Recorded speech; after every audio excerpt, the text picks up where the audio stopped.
Hi everybody, it's Peter Zalm's Griniflix Adventure 8 and welcome to another video. Today's video is about wide angle, as wide as you can possibly go, 180 degrees. I have a friend who is a camera dealer and he has lent me something to review. Yes, this is a Nikon F2 Titan, but the interesting lens that is attached to this for this review it's a fisheye lens. Look at the size of it. Look at it. Look at that. Amazing. Yes, so this is an 8mm f2.8 fisheye lens. Now I will have to do some research, but I suspect it's about 50 years old.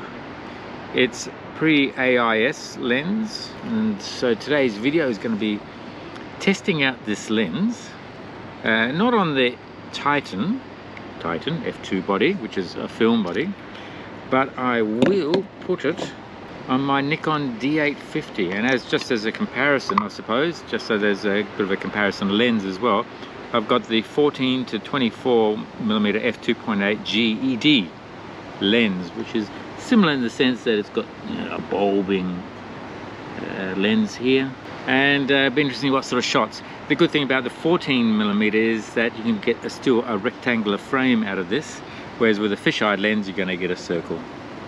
Let's get on with some filming and see what sort of results we can get.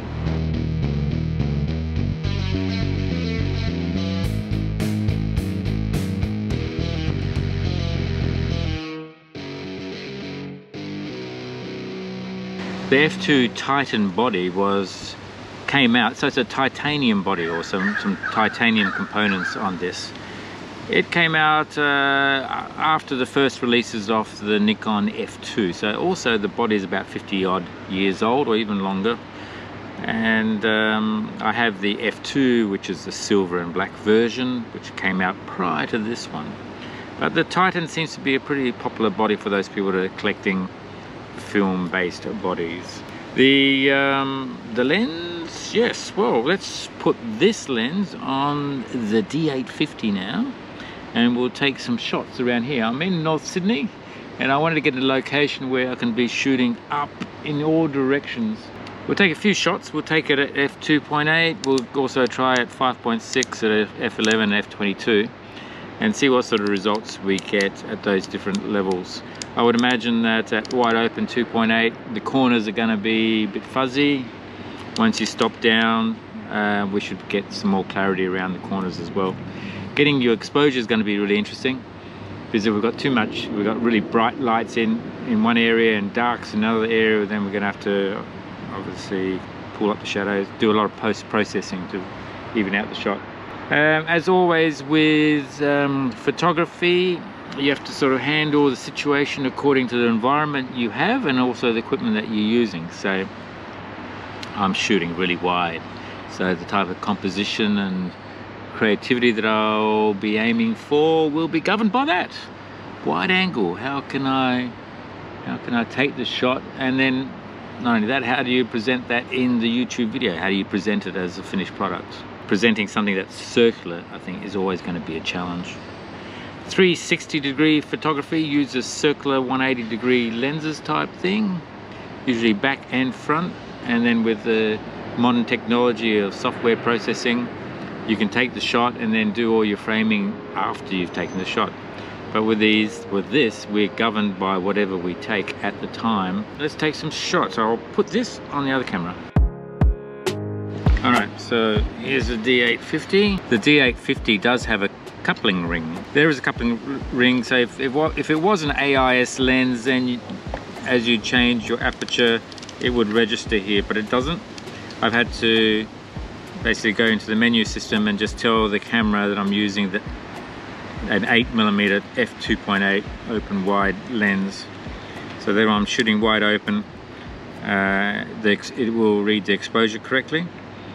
If I want to stop down, then I go to whatever f-stop that I want. The minimum focus is 0.3 meters, which isn't very far. It's like that. And infinity is there, so it's That's pretty straightforward. What's unusual about this lens is there are filters. There are filters built into this assembly here. So if I'm shooting black and white, I can actually change the filter accordingly. So I've got yellow 48, yellow 52, orange 56, red 60, and then I'm back to, I guess it's just like a UV filter, L1A. Now, I'm not shooting black and white. In post-processing, I convert to black and white, but I'll just be shooting L1A, so it's just letting the light in, color in as per normal. I'm shooting black and white JPEGs with color raw, so I'll be able to show the results as well. Okay, so first scene is just here. I'm by a museum, one of the first cottages here in North Sydney. And we've got tall buildings, we've got some palm trees and whatever, and I'll just take some shots here on location. I'll start off with 2.8, aperture priority, auto ISO. Why not just take a photograph here first? 0.3 meter focus.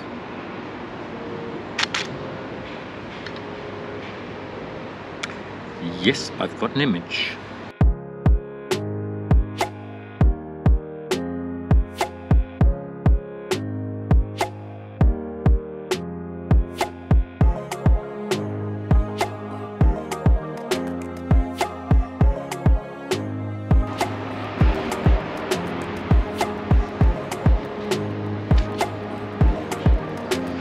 Alright, first observation is you can overexpose quite easily, particularly if you've got the sky there. So I've gone for -1.5 or -2 f-stop, -2 exposure compensation. And I'll just take a couple more shots so I don't blow out all the highlights.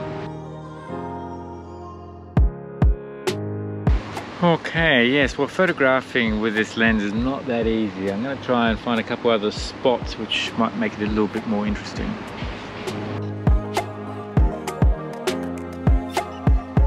Well, I guess the fisheye lens is good for close-ups, really close-ups, so it focuses down to 0.3 meters, so to get reflections like off this Royal Enfield motorcycle, Interceptor 650. Or also in the long distance infinity type shots, photographing buildings is another area where I guess the fisheye seems to lend itself quite well. Next location will be the Sydney Harbour Bridge around the harbour, and from underneath I'm thinking that might also produce some interesting results. So I'm still using the 14mm lens as well as the fisheye lens. As far as exposures are concerned, I'm finding that I'll just use manual exposure, and rather than trying to use the light meter, take a few test shots and get the exposure correct. I've taken a couple of scenes here at 2.8, 5.6, 11 and 22, and that will give me an indication of the detail at those different f-stops. I guess the fisheye lens was useful once upon a time in the days of film when we didn't have all the digital stuff and 360-degree photography, whatever. So there was a purpose for the fisheye lens, but is there a purpose anymore? I don't know. I guess if you're shooting film, yes, there is a purpose. But if you're shooting digital, well, I don't know. So many options. But anyway, we'll see what we can get around here. Trick is to try and get some foreground, some middle grounds and background, just to make the photograph interesting. So my thinking at this stage is sort of photographing from underneath.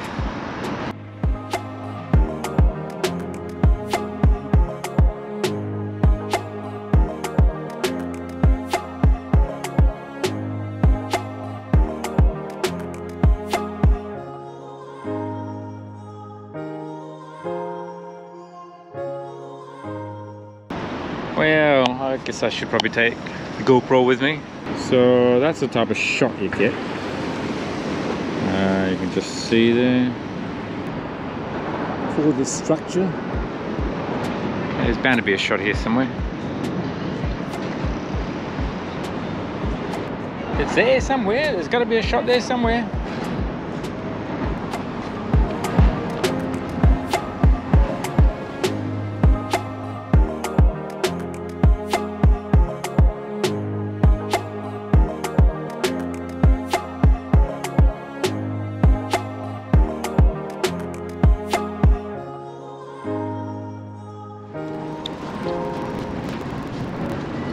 I think experimenting with the shots definitely makes sense. I think I'm getting some better compositions, angles that I wasn't expecting.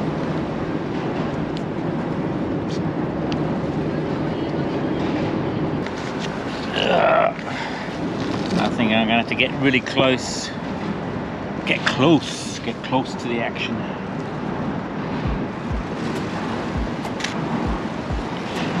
You have to be really careful to get yourself out of the photograph. My feet are in that one. All right, let's try it again.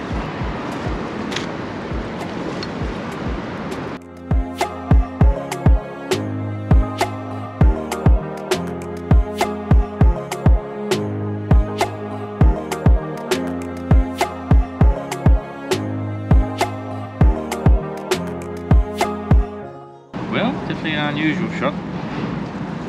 Alright, now stick a lick. I'm parked in a 5-minute zone. I'll try another shot somewhere. The old rule, if you can't see what you see, or what you want to see, just turn around, you might find it there.